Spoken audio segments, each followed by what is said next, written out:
We go!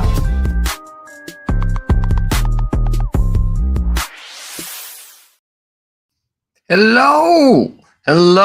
Welcome to another edition of the Steel City Huddle podcast. If you're wondering why it's just me here, well, me and the cat. LeeAnn is not feeling well today, so she's taken some time, but there's plenty to talk about. So we're going to start the top of the show just by doing a little bit of a recap about where things are in the division, because it's not like it was a few weeks ago where we're talking about, aiming for that number 2 seed or, something, in the AFC playoffs. The division and winning that is probably going to be our best bet at ensuring there's a spot in the playoffs for us. How we do in the playoffs is going to be a whole different thing depending on how we do over the next few games. But we'll start out by taking a look. So that's how it looks at the moment. Not nearly as pretty as it looked a little bit ago, which is unfortunate. Because everything's in our hands, and that's the most frustrating part. And we had the Joe Burrow still going to be out, but we had Joe Burrow out for a while, and then Lamar Jackson, he's practicing again and all that. If at the end of this season, something occurs where we did not end up capitalizing on that stretch of time, then I'm genuinely not sure what that means about us as an organization, because what a huge miss if that's the case. But anyway, so heading into Bengals week, that's where we are. I would say that a loss here would pretty much knock the Bengals out. The Browns should already consider themselves out. Sorry, Wayne and my father-in-law. I'm sorry about that, but it's true. Right now, it's a Ravens-Steelers thing. And for anyone who thinks that, the Steelers are, still game and a half ahead or whatever, I most of the odds, I'm pretty sure, are for the Ravens to still win this division. So yeah, that's fun. This is a must win. It's not just a must win. 1 second, we'll put that up there. It is a must win. The double must win. And it's not just because, it's a divisional game and it matters, pride and all that. Like I said, the divisional win is the easiest way that we can make sure we get our foot in the door for the playoffs, because we've all but lost the kind of footing that we had in the division. But before we get into all of that and rehash what happened last week, we'll get into some stuff that's on the peripheral. First off, for anyone who doesn't know, Antonio Brown got himself back into the news again. He wasn't even in the country this time. I didn't look too deep into this because I didn't have the energy, but he was in Dubai. I don't know what he was doing in Dubai, but federal agents found him in Dubai, and he was extradited back here. And as of today, though, he is on bail and he is out. Me and LeeAnn covered the original event when it happened a little while ago.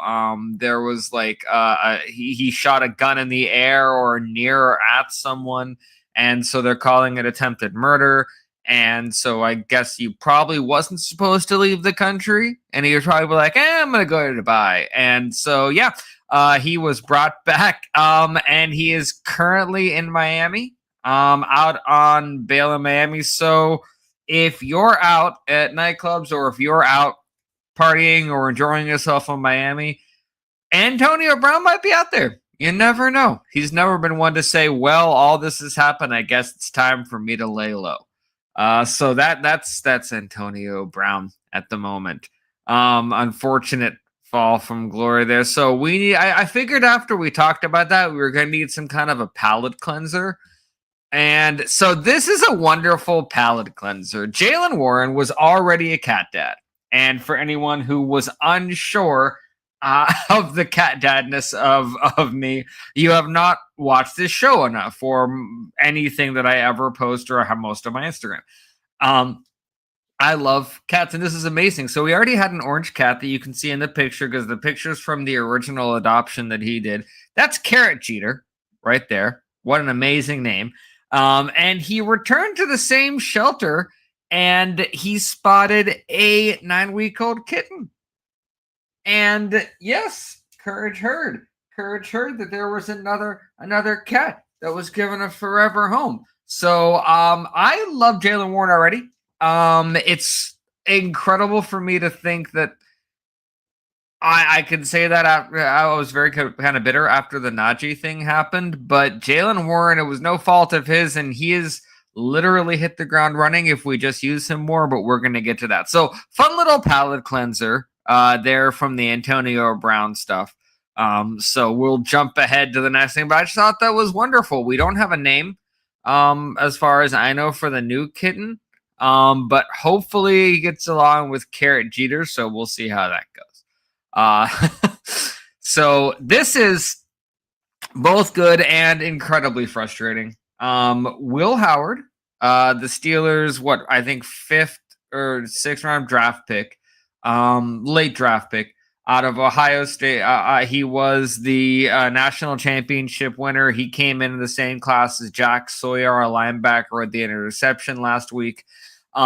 He is now active after being on the injured reserve to start the season. He didn't really play much in the preseason. A lot of people are incredibly sad about that because they thought this guy is the guy who's going to lead us to the promised land soon, all that kind of stuff. But the overreactions I knew were going to happen did. But luckily, first, I saw a post from Steelers Takeaway regarding Will Howard being activated. Because I knew the very first thing that was going to happen was everyone was going to say, oh my God, Will Howard's going to be... By the way, he's activated, but we haven't brought him to the point where we don't know if he's going to be active on game day yet. So we have no idea how that's going to work at the moment.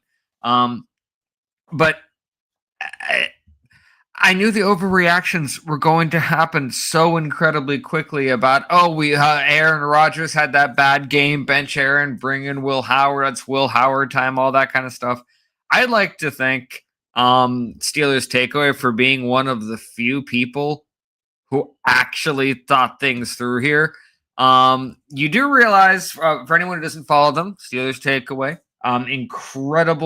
incredible, just wonderful source there if you want some real good homegrown stuff about the Steelers.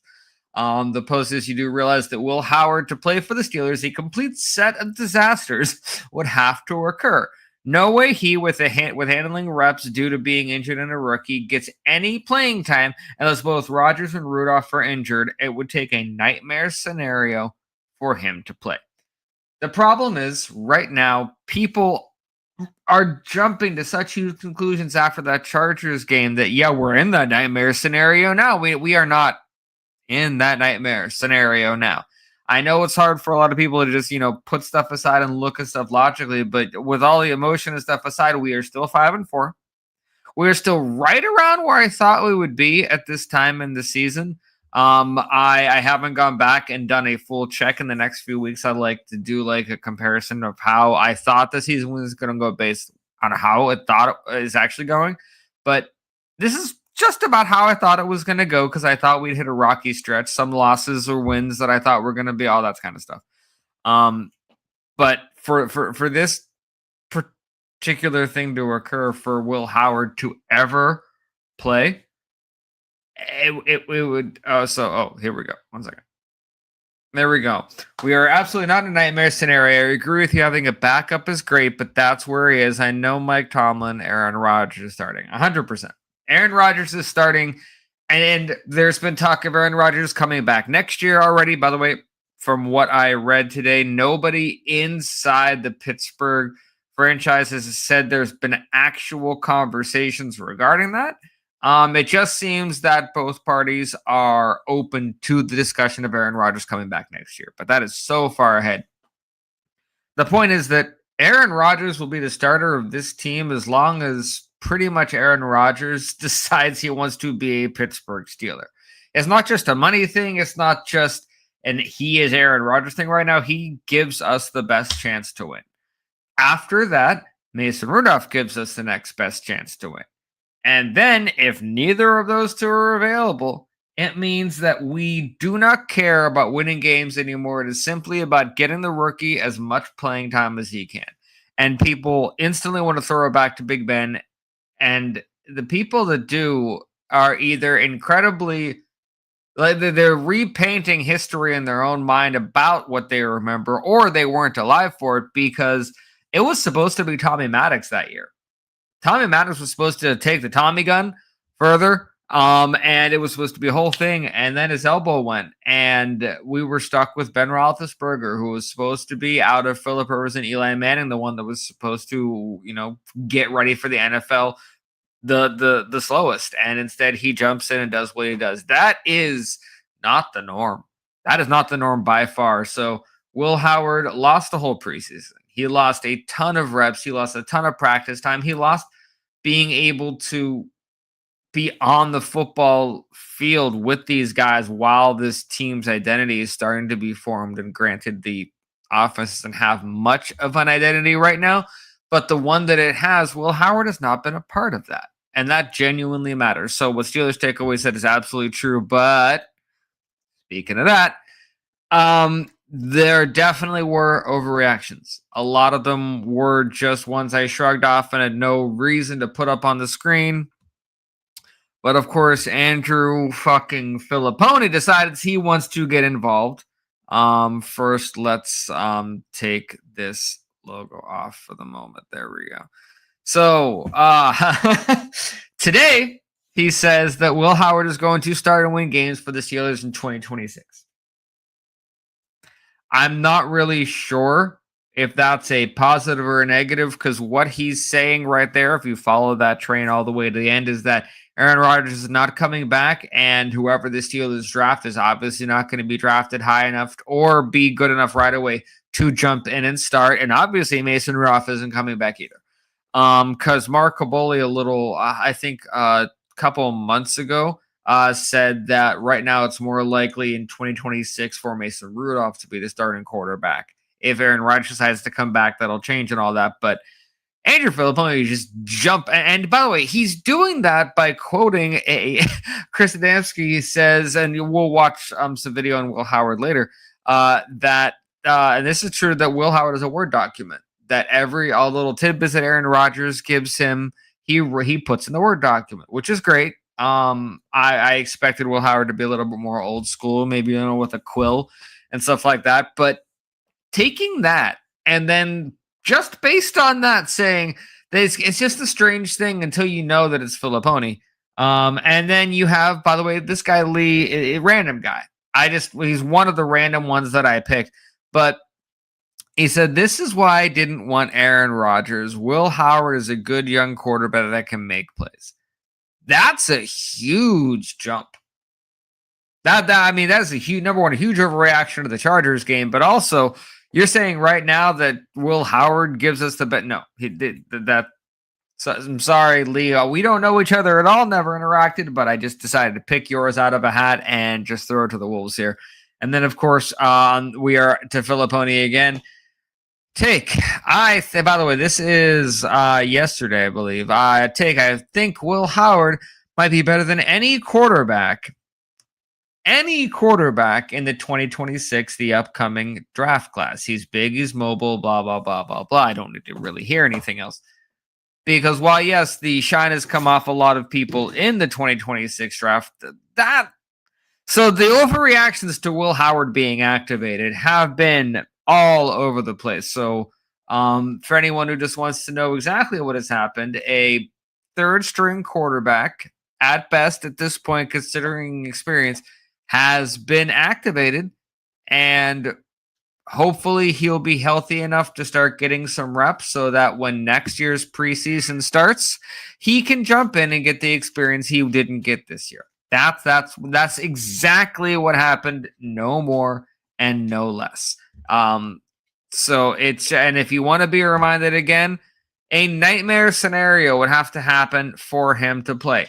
He might have some bright spots, but it's still a nightmare scenario because I'm not really sure what evidence there is to say that Will Howard has the exact same knowledge of this offense that Aaron Rodgers and Mason Rudolph do at this point. And if you think that, then that's ridiculous. And I really need to know what you're smoking. So we're going to jump off of the Will Howard train for a moment. Oh, actually, I am sorry. Before we jump off the Will Howard train, let's play a quick video. This is going to be Will Howard speaking about coming back. All of that. So let's find the Will Howard one. Here we go. Will Howard in the locker room. I mean, it's limited opportunities, but you have to maximize them. And just going out there every day, and whether it be the limited reps I may get on offense, or whether it's 1 rep a week or just scout team that week, whatever it is, maximizing it, making it like real game reps as much as I can with it. If it's reading the card defense and saying, hey, this is what, like, this concept, and trying to treat it like a real game as much as I can. But it's just good to be out there and seeing real live reps, live bullets, especially going against our defense, that front and all the different looks that they show on the back end. Like, it's been great for me, and I just want to be able to give them a good look so that we can have success on the weekend. Can you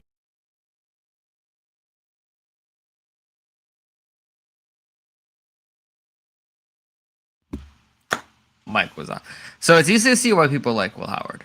It really is. That was a young man who knows how to handle himself, not just in front of the media, but knows what he's talking about. And there's enough rah-rah to be happy about it, not too much to where you're like, okay, calm down, kid. So it's really easy to see why people like Will Howard. But we are a long way from discussing Will Howard as a starter and a successful starter. It's a whole thing. So we're going to jump off of that. So this is really exciting to me, and I like to put things in perspective as much as I possibly can and never just take things in a snapshot, because context matters incredibly important. I've been a Steeler fan and watched every single game since 1994, since the AFC Championship we lost against the Chargers. This kind of a move, if you look at it in the large picture, is, for the Steelers franchise, it's actually pretty impressive, because any other year, this would be the move we talked about. This would be it. This would be a huge move that captured everybody. And now it's kind of, it's not a side thing, but I mean, we're signing a free agent who's been injured for a little bit, and we sign him to the practice squad. I'm really hoping he gets some playing time this week, and we'll talk about that for a bit. Relic, you're more than happy to, if you check your email, Relic, I actually sent you a link. So if you'd like to jump on however you'd like to, more than welcome. But for anybody who needs caught up, this is incredible. I'm so happy that when the Steelers had a need, they made a move. Which, by the way, this should show you that if the Steelers really, really said, you know what we're missing here is a wide receiver too, they would go out and get a wide receiver too of some shape, not Marquez Valdes-Scantling. That's an Aaron Rodgers move. We have had injuries and subpar play at the defensive back, especially cornerback position. So what do? We get a Sante. This is a 2nd round pick. So I'm going to welcome Relic. If you know him, there he is. You know him as Relic. If you know him as an author who writes amazing books, however you know him, he is braving not feeling well to be here with us. So good thing I can't get infected over a microphone. So, Relic, really quick, before we talk about Asante Samuel, how do you feel about Will Howard being activated? Do you have any feelings at all? Hey Zach, what's up? As far as Will Howard goes, whatever. Yep. We're 10 weeks into the season right now. Not really expecting anything. Like you said on Twitter, there has to be some massive issues to throw Will Howard in, who hasn't really even practiced. So Exactly. Activating him, sure, cool. Let's get some snaps going. Any real feasibility of him playing, just stop. Exactly. No need to waste breath on that, especially when yours is hard to come by at the moment, apparently. So let's talk. We can talk about Asante Samuel Jr. This excited me more than I thought it would. I didn't even think we were going to make the kind of jump for him that I wanted to, because we have a need here, and this, to me, has a high potential of answering it. Are you excited about this? I'm going to be honest, I know absolutely jack nothing about him. If he can stay healthy enough longer than 2 plays, then he's already better than Slay, and keep him on field. Yeah, the best thing to know about him, incredibly consistent. Let me open this up so it's bigger so everyone can see. Those are his stats. Yep. But that's all I really know. Yeah, he got injured. It just kind of came a little bit out of nowhere. But every single year up to his injury year, he had 2 interceptions every single year. He's a good tackler. I remember watching his dad. So just the fact that it was a pedigree kind of a signing, even though he was an injured free agent and we picked him up when we need him, I'm excited about that. That made me excited. I mean, if he can play and not get injured, I know Slay is still a very high caliber player, but it seems like he's going down every other play. And if that's how it's going to go, then you need someone who's going to be able to stay in there. Exactly, and we need to keep Jalen Ramsey at safety, because that's where the positive things happen. He can't be at cornerback or forced into that kind of a position. That's where we start getting into trouble. Dude's too old for one-on-ones right now.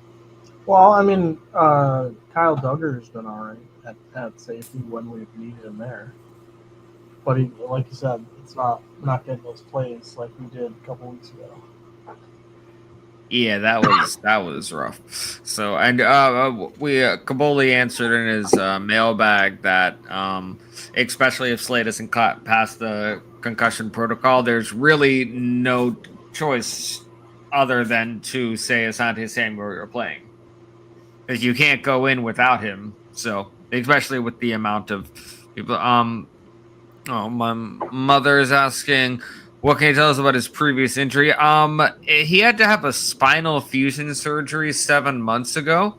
And the big positive about that is that the surgeon that did his spinal surgery is the Steelers' doctor. He's a Steelers. Yep. So I thought that was really cool thing. So he is fully back, fully cleared, no issues whatsoever there at all. And they're only working with him as an outside cornerback at this time, which is smart because we don't need to play him. But if anyone wants to know what he's going to look like, there he is. That's number 20 there. That's today at practice, so he's already out there moving around. So like you said, Relic, if he can stay healthy. He got number 22. That's yep. That's some shoes to fill with Najee. Given how that is. It's already been, I think, since Najee left, there's been like 2 or 3 people that have had 22. It's just like passed around. Because Sebastian Castro, who we also signed, he was going to be 22, and then we signed Asante Samuel, and now Castro's going to be 49. So it's a musical chairs with numbers going around everywhere. So Very interesting. So now let's. I wanted to talk about fun side things before we got to this thing, because this was it was a missed opportunity. It was a rough game. It was a trap game I did not see coming. And worse than that, because the Chargers are pretty much us. They like to run their team the same way. They beat us the way I wanted to beat them. So before we dive too deep into it, generally, how did you feel about that game? Well, I walked away from it. That was the first game of the season I finished. Oh, You can ask my wife. I got up in the third quarter and I was like, I'm done. And, we kept the game on, but I was on my computer playing some games. I was done. that's a lot. That takes a lot. That does, and I can see why. I mean, it. Goodness gracious, the one thing after the other. I think the point where I felt the bottom give out of everything was the special teams turnover. I was like, okay, well, before then I didn't have much hope, but just I don't know about you, but I was watching Rodgers from the beginning.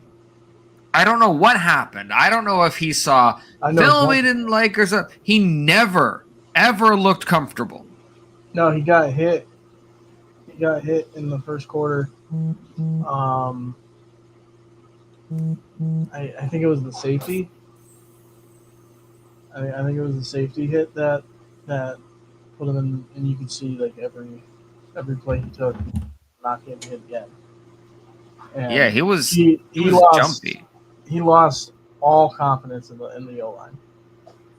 All confidence. Broderick Jones was getting beat left and right. And I mean, he got beat by the same move 3 or 4 times. It was awful. So we're gonna get to O-line in just a second. Before that, this slide that I have up is but it sums up how I feel about the offense. Because Warren was not on the field for a single third down in the entire game. Shouldn't have been. Interesting. Okay, I haven't heard from the opposing side yet. So why don't you even considering he was averaging 5 yards a carry, why don't you want him out there on third and you prefer Gainwell? I mean, I don't prefer Gainwell. I prefer anybody. Like we really, let's say Warren was out on every third down because Gainwell wasn't doing it. What happens if Warren goes down? And we're just using him almost every single third down to get those yards. From what he was running hard, and there was a few times he got hit. He got blasted a few times, and he did. It was pedigree. I'd rather have us lose a tough game and have Warren be healthy for the rest of the season than to have Tomlin run him into the ground and then lose, get injured, and now we're stuck without Warren. There should have been other people going than just, Gainwell. Caleb Johnson had no reason to be in the game when he was playing. Why didn't we, we use Connor Hayward as fullback sometimes? Why didn't we use Connor Hayward on a third down? Why didn't we put Broderick Jones in at running back for a play? Like, these are things that Tomlin could do, but he doesn't. And you see other teams all over the league do, where, now you have to say who's eligible if you're running a lineman to catch the ball. Well, why aren't we doing any mystical, magical stuff? You know what I mean? Like, Rodgers clearly not trying to get hit. Warren is getting hit a lot. So I think it was smart not running Warren on third down if we're running him as much as we have been on the first 2 plays. I don't think it was smart to be doing the old Matt Canada special run, pass. But anything that'll keep the team healthy. You could look at it as a negative that he wasn't a third down back, but I'm happy that we left that game relatively healthy, even See, though I don't know why, even though it was a nice stomping, for some reason, this just in my head, this is going to be a game I'm going to look back if we're at the end of the season and it was like a game or a half game that was away from something. This is going to be one of those games I look back at. I'm like, if we would have played anywhere close to our ability, then we would. And for some reason, I wanted more. I think Warren only ran the ball like 13 or 14 times. And that's not enough for me. I know maybe he's not a workhorse and he can't run, the 25 or 30 times, but he could probably do with 20. yeah, I mean, every time Warren takes the field, I kind of get that little, what's going to happen, because he does have a history of fumbles. And That is true. So every time he takes the field, it's like, well, hold on, let's take a breath. But he's been all right. I do question some of the play calling here, because 1 minute Warren's running like 7 plays in a row, and then we don't use him for a quarter and a half, and it's just odd play calling. Says we can't use Warren more on third down. We really need a good push and use someone else maybe on the first down or second. Oh, so guessing if to save Warren just for third. Well, that's sets up a whole nother set of problems, because there's certain backs in the NFL who are specifically like third down backs. I think that's more of a Gainwell thing. He's like specifically a third down back. That's his thing. I feel like Gainwell is what Warren was when we had Najee. That's a good way to put it. I like that.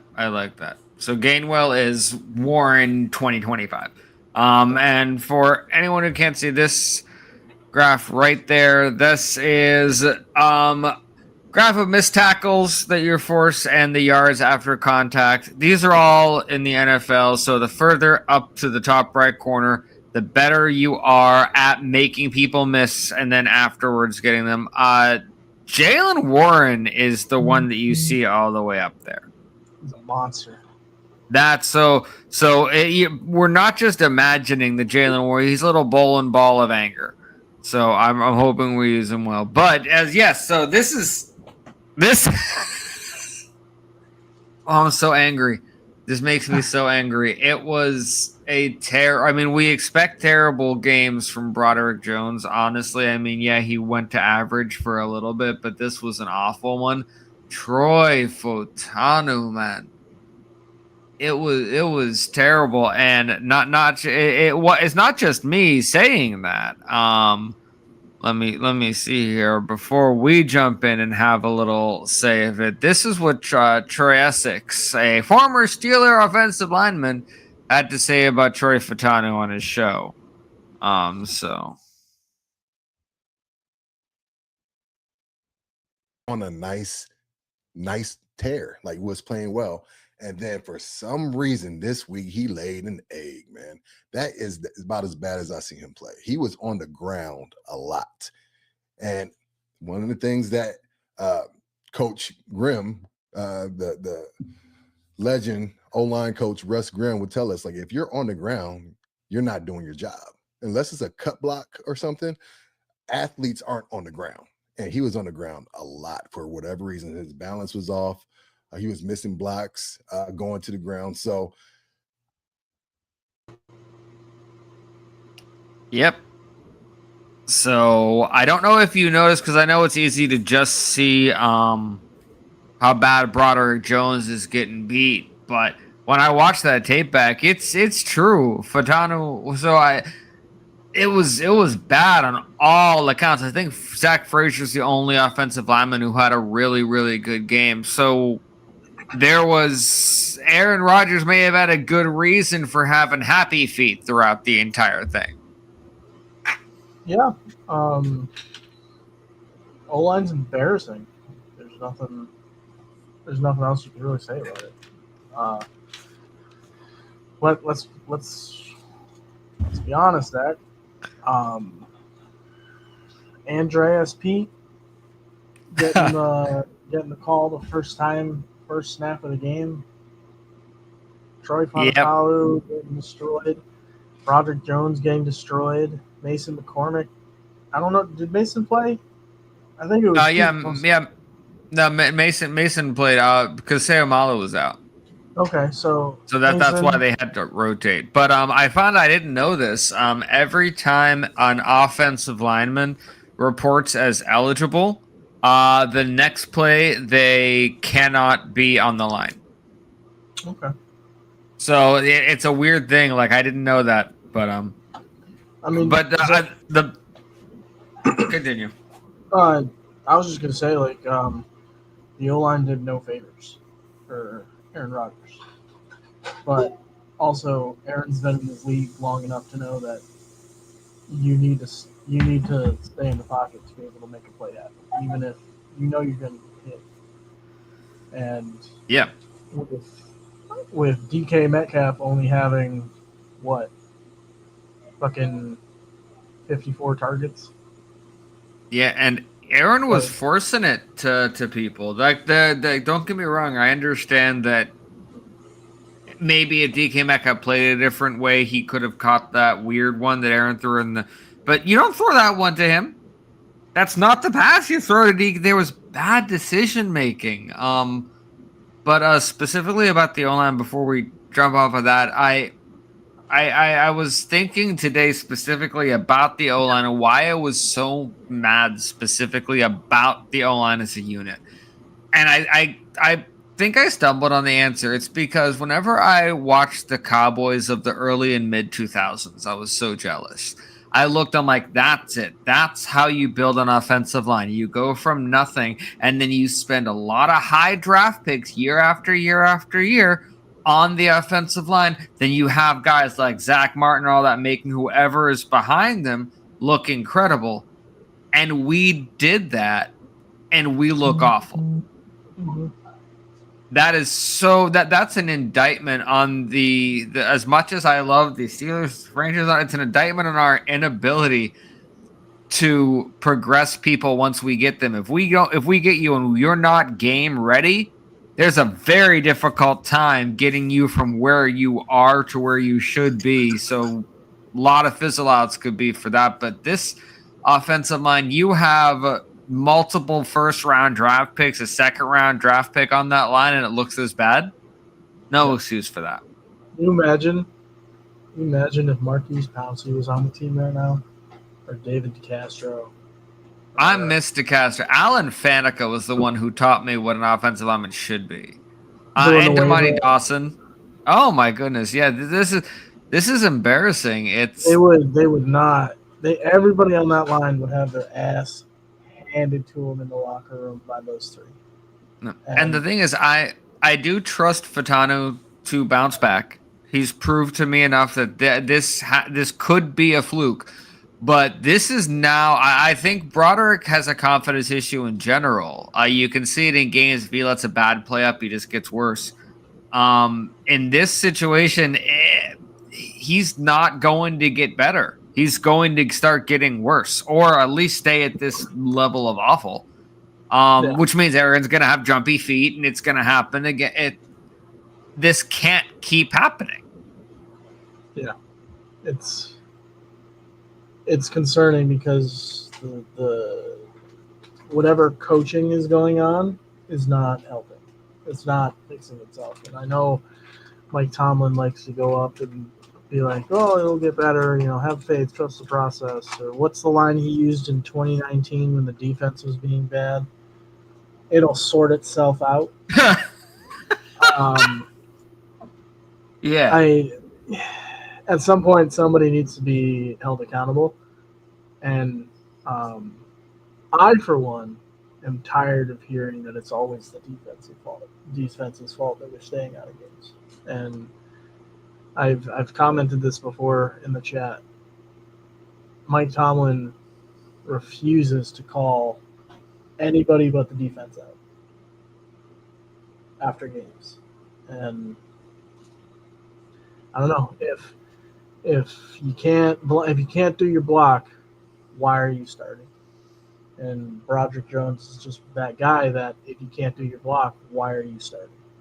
Because you're getting beat Well, back to back to back.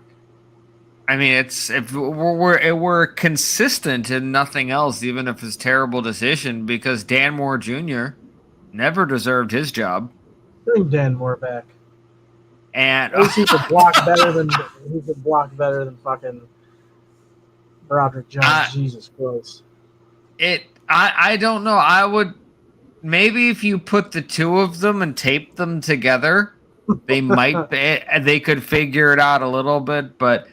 I also was thinking about Arthur Smith because I think as a fan base, we kind of forgot what Arthur Smith was supposed to be. And the best way you can describe Arthur Smith was supposed to be a palate cleanser. Wasn't supposed to be a savior. Wasn't supposed to be a genius. Wasn't supposed to be a solve-all. He was supposed to be simply not Matt Canada. That was all he had to do. And a lot of people are really upset that he's not leading us to this amazing offensive plays. He's not that good of an offensive coordinator. He's okay, but he's not that good. Like you said, personnel. And we're going to go there. I have a slide in a second that'll show that specifically about personnel. But the success that we experienced early on, and if we continue to experience any in the future of this season, is more a happy surprise than, yeah, we planned it this way. And a big reason is this guy on your screen. He's a middling offensive coordinator. We're supposed to get our minds off of Matt Canada and then we could eventually move on. But problem is I think Mike Tomlin is way too loyal and way too stubborn. And all of a sudden he found that Arthur Smith is gonna, roll over a couple times, and now we're stuck with him. Tell you what, if Arthur Smith goes to the Giants and let's say the Giants offer him the head coach, like is rumored they want him. If Arthur Smith goes,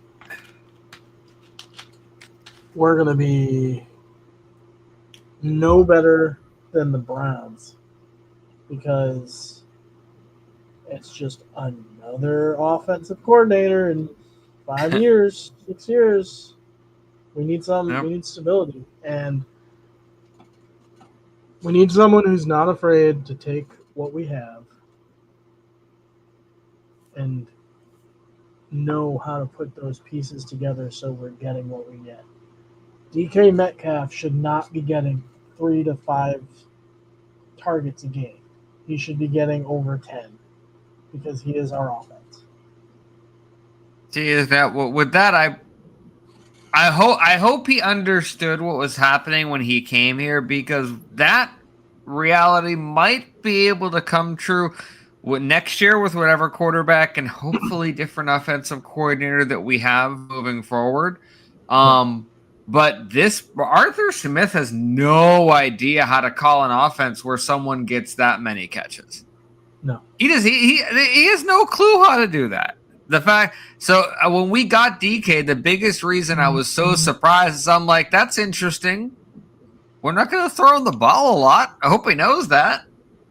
That's weird. Yeah. That's why Pickens got upset. But actually, that is a perfect thing you just brought up.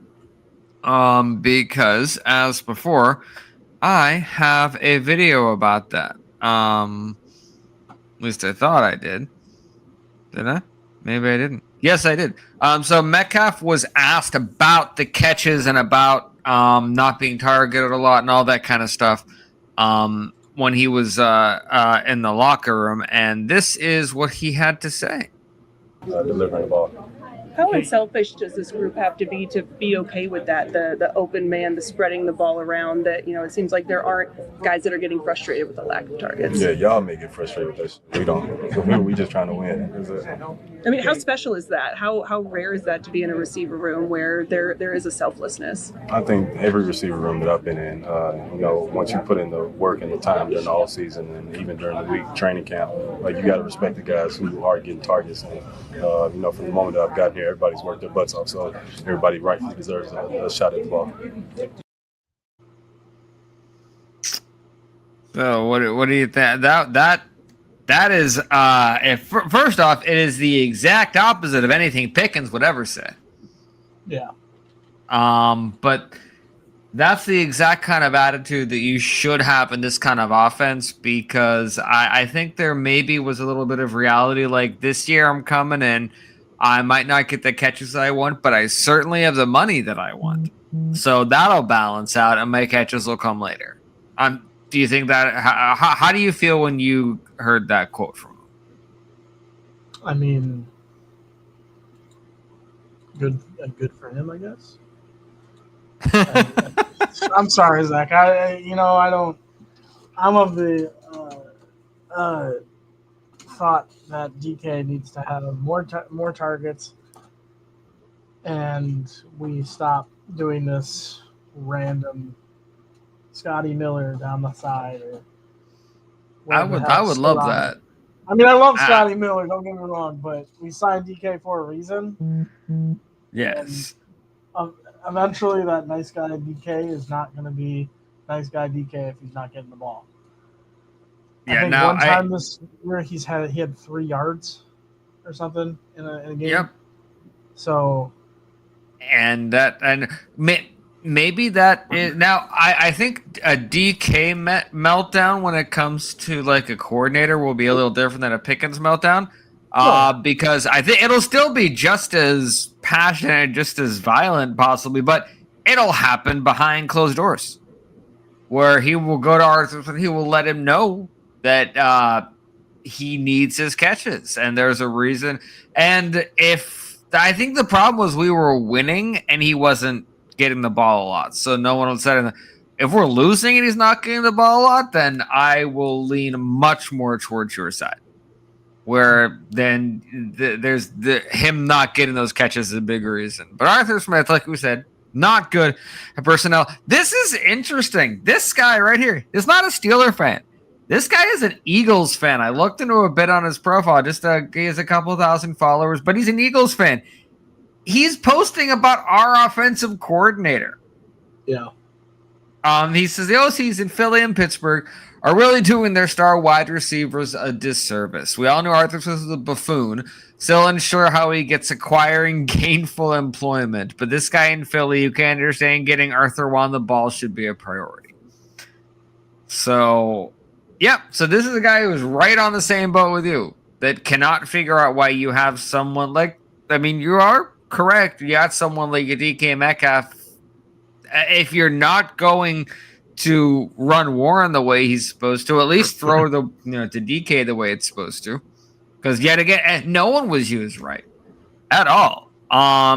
This is a 3rd and 2 that we're seeing. I'm going to open this up so it's bigger so lots of people can see this fun thing. This is the play call. 3rd and 2. There's no one in the middle there.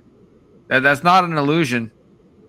There's not a single Steeler in the middle or running towards the middle of that football field on 3rd and 2.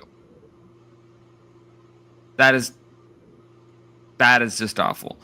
And to respond to what you were saying a little bit, Relic, Arthur Smith was actually asked about not being able to get the ball to DK.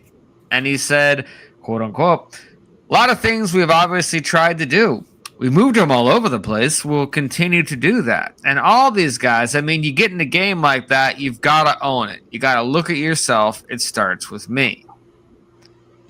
It has nothing to do with moving them all around. It just has learn how to fucking use them. Learn the French. No, you're allowed to say that on here. There's no we have no. This is 18 and up. Let me ask you a serious question. No bullshit. How come Washington, how come Darnell Washington can run up the middle, turn 3 yards, and catch the ball in the middle, but DK can't run up into the exact same play? Why are we having,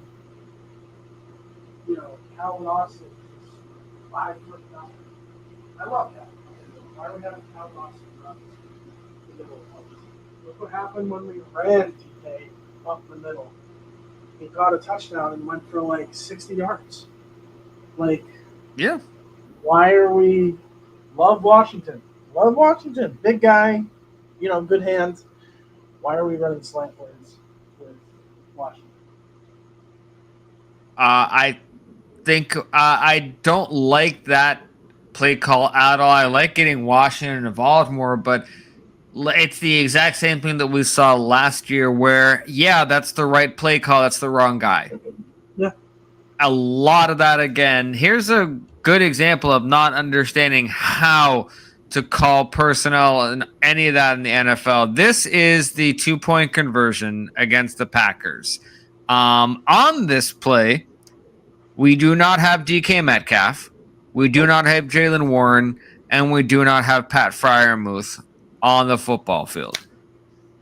That is, from what I can see, Jonnu Smith, Jonnu Smith, Darnell Washington, and you have Connor Hayward at the bottom.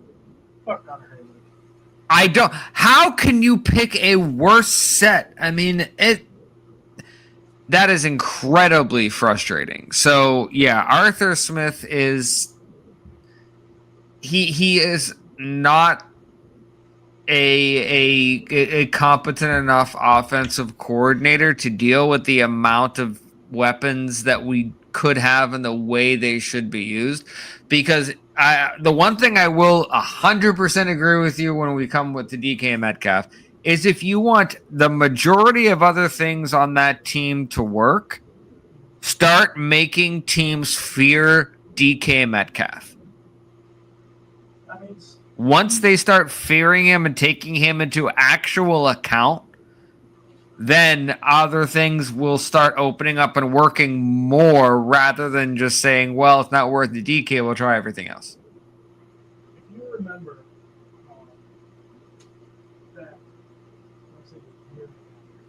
just so you know, you're really quiet. I can't not hear you that well. Sort of. You're a little muffled. Yeah. Yes. If you remember a year and a half ago, I asked you, why don't the Steelers have more zigzag plays? Why do we see these other teams doing these, run up 8 yards, stop, and then run to the outside, or vice versa? And we used to have that. We don't have that no more.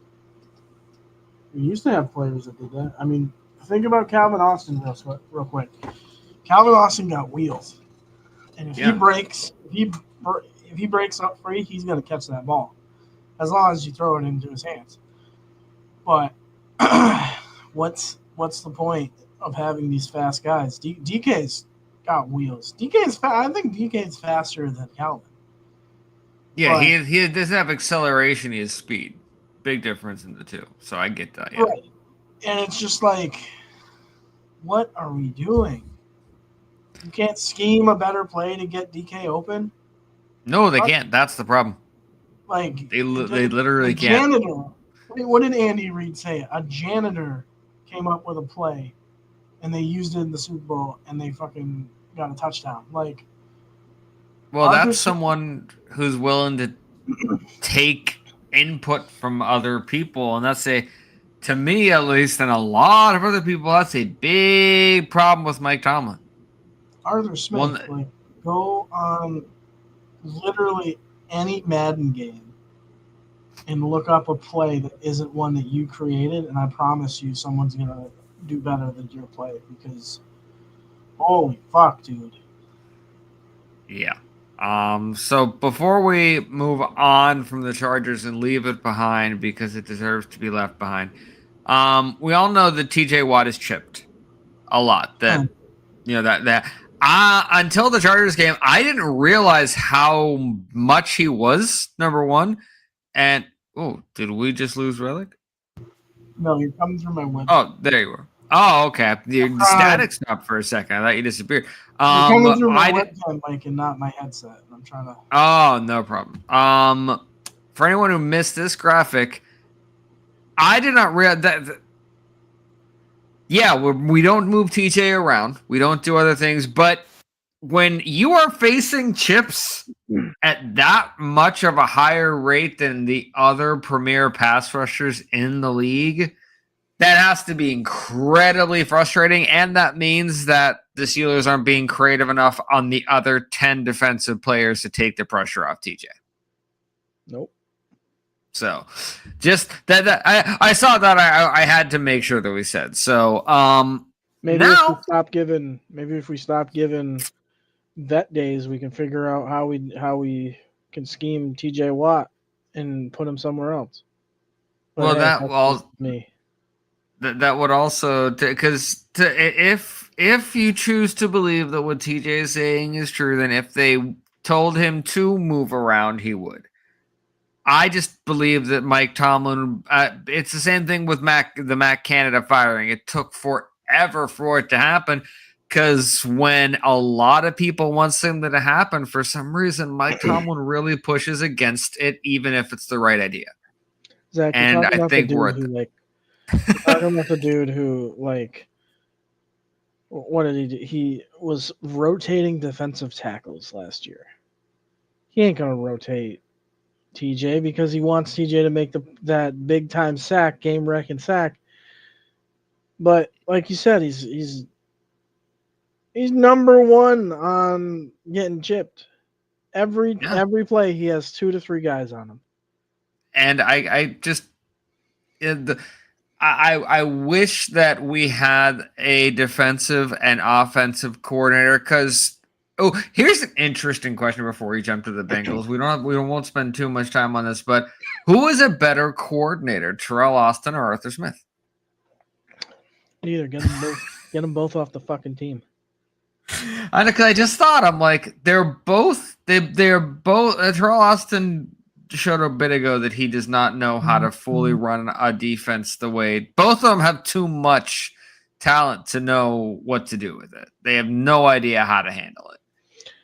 Yeah. Did you ever see the movie? The fuck is it? I don't know. 2000. What 2001: A Space Odyssey? That Eagles game, and the Eagles movie. Oh, Legendary.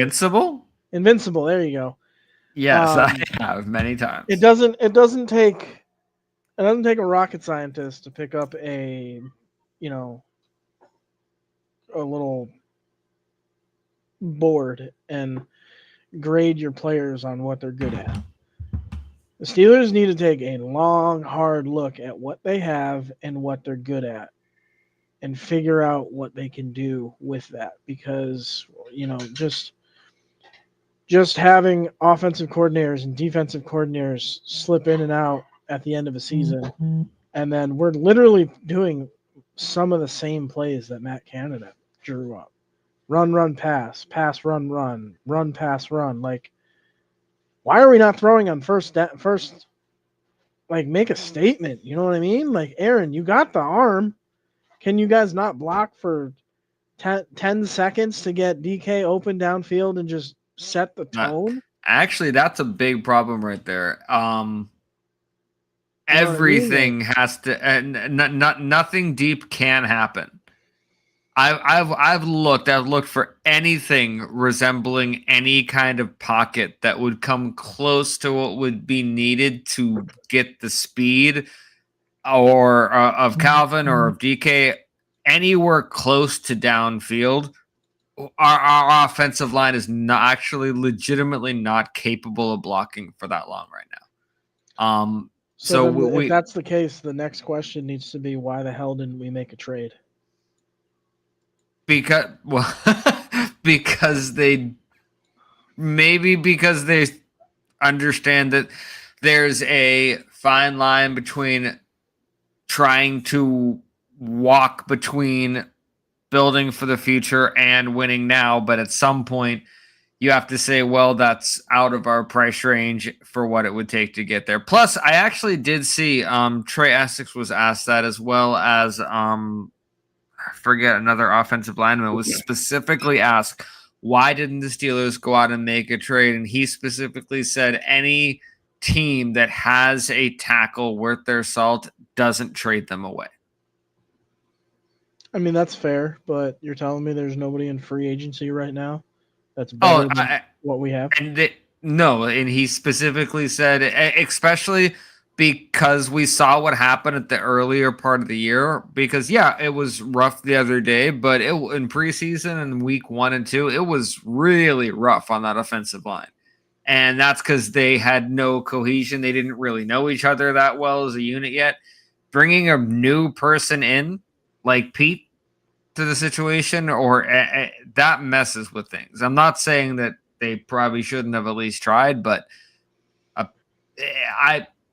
I still feel like behind the scenes there is a massive tug of war going on where Khan gets a certain amount of say, but the rest is Mike Tomlin, and Mike Tomlin does not like giving up control.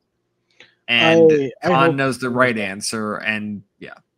I hope this blows up. I would argue that we faced one of the, hottest teams in the league last week.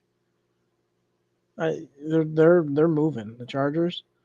They're good. They're beatable if we would have played well, but they're one of the I would not want to play them in the playoffs. Yeah, they're going to the playoffs. That's a team that's going to win a playoff game. I'm going to argue that we do not win a playoff game. The way we're playing right now, we're so inconsistent. The inconsistency does definitely worry me. I don't know. I have to see a lot more to know about the playoff game. I'm not going to change my belief that we're going to win a playoff game yet. Mainly because if we do enough to get there, it means we have to surpass what a lot of people's expectations already are. But let's so as far as the Bengals game, the Bengal. This is going to be an angry team coming out on this game. It's going to be a very angry defense. Scotty Miller was a full practice. He had a finger thing. Darius Slay, Corey Price Jr., Alex Highsmith did not practice. Cole Holcomb was back on the field practicing for the first time in a bit. Broderick Jones had a soft tissue injury that he was dealing with, but he had limited practice.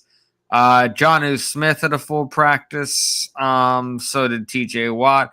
Cameron Hayward had limited. Anything from those three are probably going to be veteran day stuff. So nothing really worrisome. Honestly, a lot of positives. There's only one person on that list, Zach, that deserves a veteran rest, and that's Cam. Yeah. So, regardless of whether they deserve it or not, the thing is Mike Tomlin's going to give his guys their vets day. So. I don't understand why Jonnu Smith is getting veteran rest. He's new to the team. He should be taking as many snaps as he can in practice because he's had a couple drops that are concerning. That I see him starting to get phased out for Muth. That I don't know. I don't mind that at all. Honestly, when it comes to tight ends, whoever's producing out of those guys, I really don't care who it is. I was surprised we got Jonnu anyway. Jonnu's this extra interesting piece that is honestly, he just feels a little. I don't mean extra in the current modern way that it's used in slang. I mean he feels like an extra piece. Like we finished the puzzle and then we have one extra piece left and it's Jonnu. I'm happy we have him, but it just feels kind of weird. So for anybody who doesn't know, we are the 4th worst team in yards per carry. The only team that are worse than us are the Saints, the Raiders, and the 49ers. For anyone who's wondering, those are not impressive football teams. The Saints and Raiders are 2 of the worst football teams in the NFL. The Raiders are historically in this.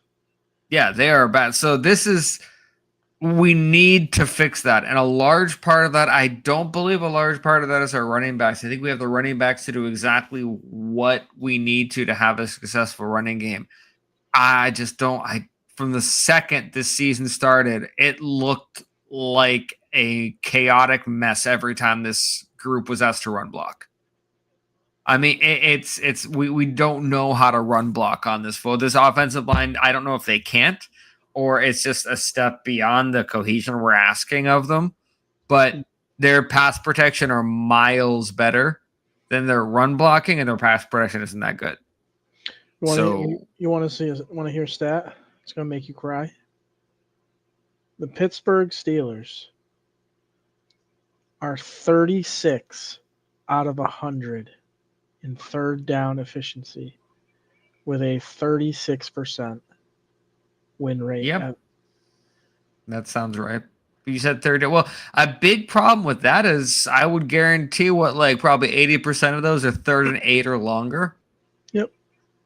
I mean, we're not the Eagles. We don't get 3rd and 2s and 3rd and 1s, and then we know exactly what we're gonna do. 3rd and 8. The number one thing I remember, and I don't know the exact phrasing of it, but the general paraphrasing of the thing was, nobody has a 3rd and long play in their playbooks that they're confident of. 3rd and long is not a confident thing. You pull out 3rd and long when you have nothing else and you don't really know what you're going to do. So, and it's just frustrating. So when you don't do well on 1st and 2nd down, all of a sudden it's 3rd and long and you haven't performed well all game, God, that confidence, my confidence level has rarely been lower than it was nearing the end of that Chargers game. Yeah. Now, this worried me. This legitimately, Trey Carney he's in and around the locker room. He said, I don't know about Steeler Nation, but from the locker room, it doesn't feel like a Bengals week from the players. Not the usual intensity or hate we usually see when the Steelers would be gearing up to play Cincy. This is a team that embarrassed you on national television this season. It's just an odd thing. I'm hoping that doesn't bleed over, but does that make you any more worried than you already were? No.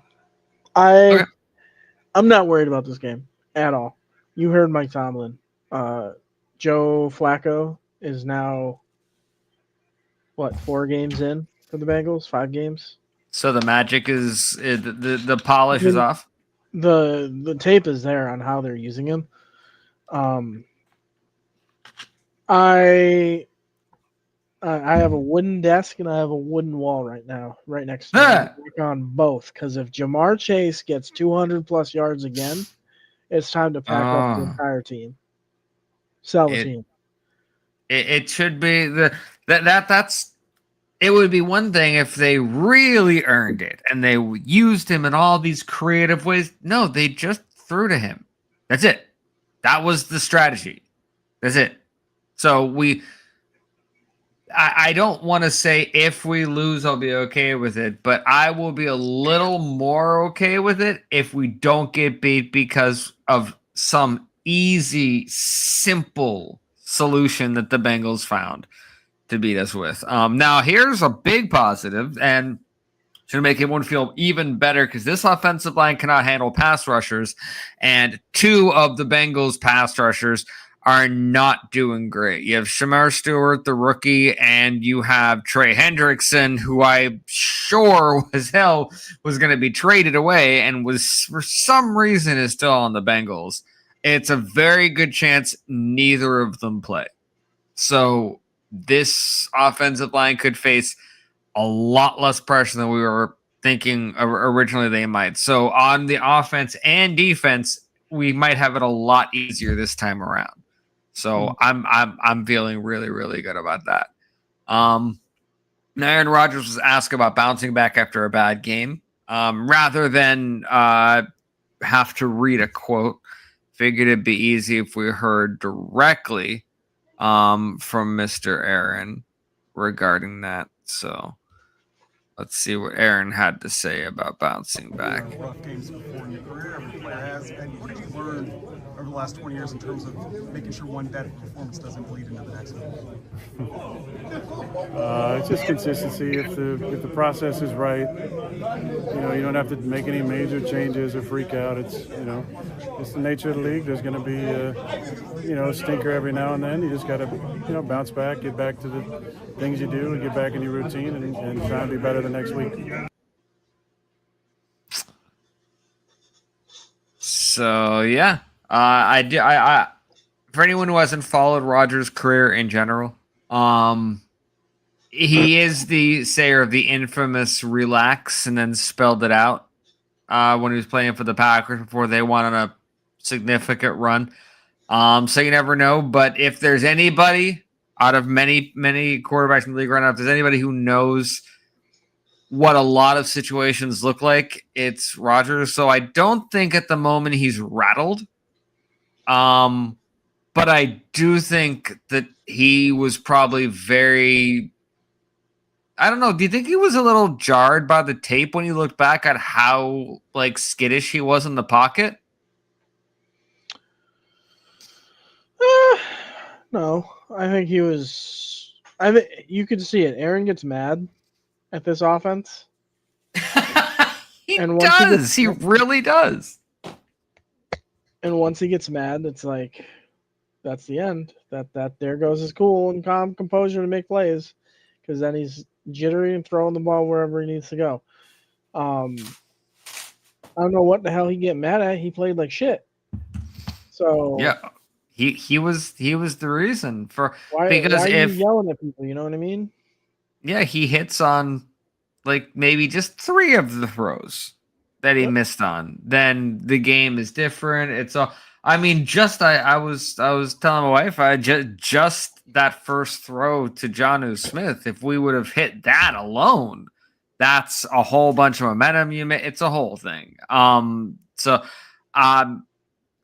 So I'm hoping Aaron Rodgers can bounce back the way he's talking about it.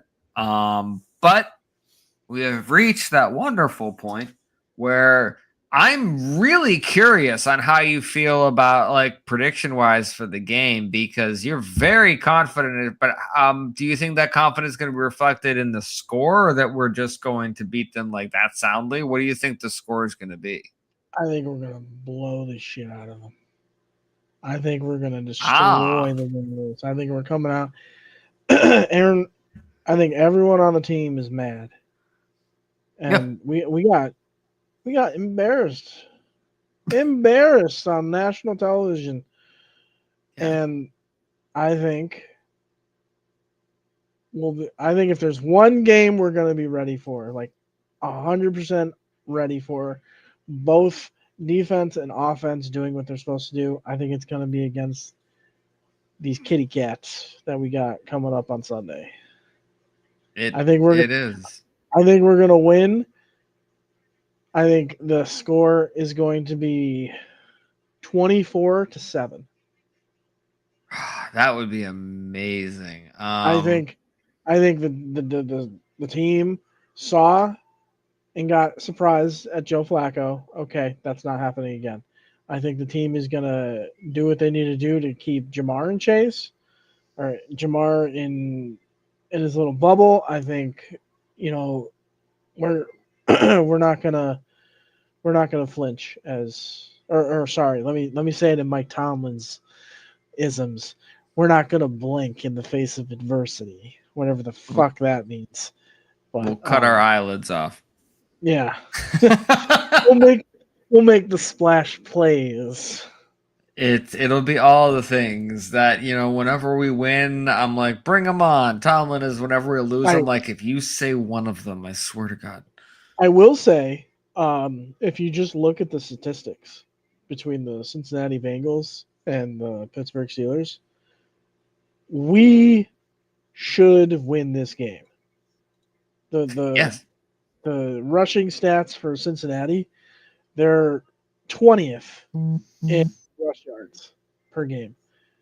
The passing stats, they're 21st in completions out of 31 teams. Like, hello, Steelers, like, come on now. This isn't the Chiefs. This isn't Baltimore. Like, it's Joe Flacco, who's I don't know, he looks about a decade older than Aaron.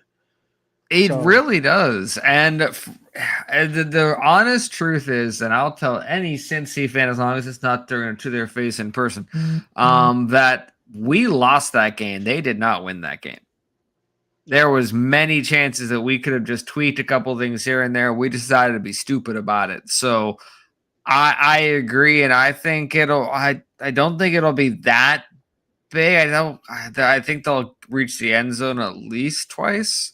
But I'm gonna say a nice, clean, no need for Boswell to get out there and do a lot. 28-14. Just beat them double what they got. So Steelers will win 28-14. I really want to see the Steeler defense just go absolutely insane. I really do too. Well, I mean, now's about the time historically that the team falters. We usually win this game, and then we usually win the next game. And then the start of December, we go downhill. So we've already gone downhill in the beginning of the season. So how about we start winning the games? You know what I mean? Like let's break away from that. We got a tough stretch coming up. So we do. We have to show more than just, I think that's why a blowout would really help, because a win would be great. Just and of course, a win anyway, that it matters, but a blowout, especially a really decisive one on both sides of the ball, might give a little bit of hope to we might steal one, because we're going to have to steal a game that we're not supposed to win down the stretch. Yeah. The only way we're going to do that is build on something, and you can't build on last week. And the week before seems like it's 2 months ago. Well, I mean, who we got?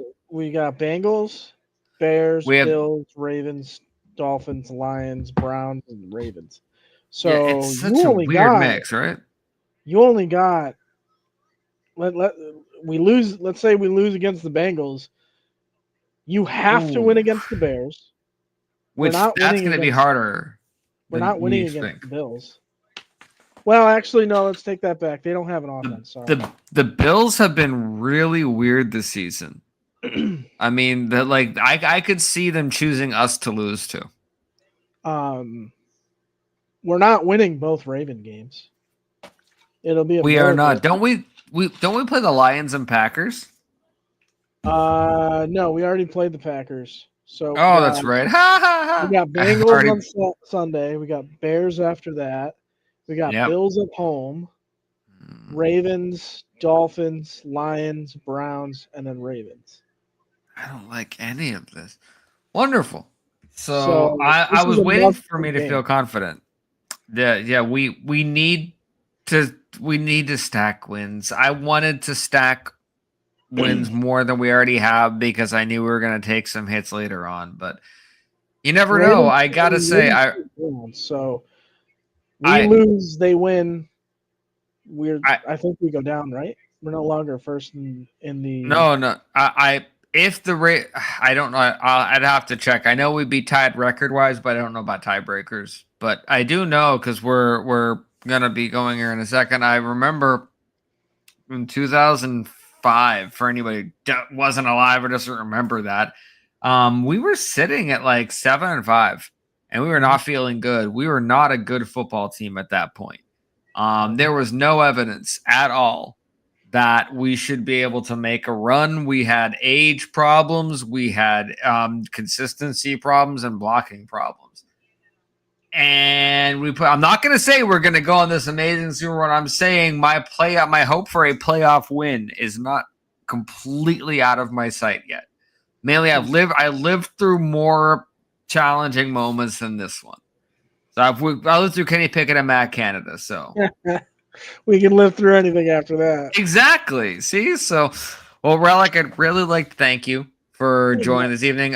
Is there any final thoughts that you'd like to leave us with regarding either the Chargers game or the Bengals game?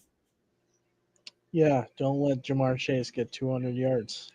There you go. If for some reason, like anybody else, even if T. Higgins has a massive game, just don't let Jamar Chase set the tone. Yeah, don't. I don't want to lose in such a cliche way. I'd at least be creative in how you beat us if you're going to beat us. So, and if we're going to lose, can we just hit Joe Flacco really hard one play with TJ? Yes. Well, not just once. I mean, honestly, I think Joe Flacco was old to the point he gets hit like a couple times like that. We might break the poor guy. So I mean, if I you don't see, get injured, but you know what I mean. Like, make them honest. Keep them in that pocket. there you go, and make him as jittery as Rogers was last week. I like to see that little happy feet going on there. So, okay, well, we wish LeeAnn all the getting better energy. She will be back with us on Tuesday, where we will either be discussing how we're moving forward after a triumphant victory, or yet again, where on earth do we go from dropping to 500? So everybody have an amazing week, and go Steelers as always. Go Steelers. LeeAnn and Zach would like to thank you for tuning in to the Steel City Huddle podcast. Don't forget to like, share, and subscribe so you don't miss a thing.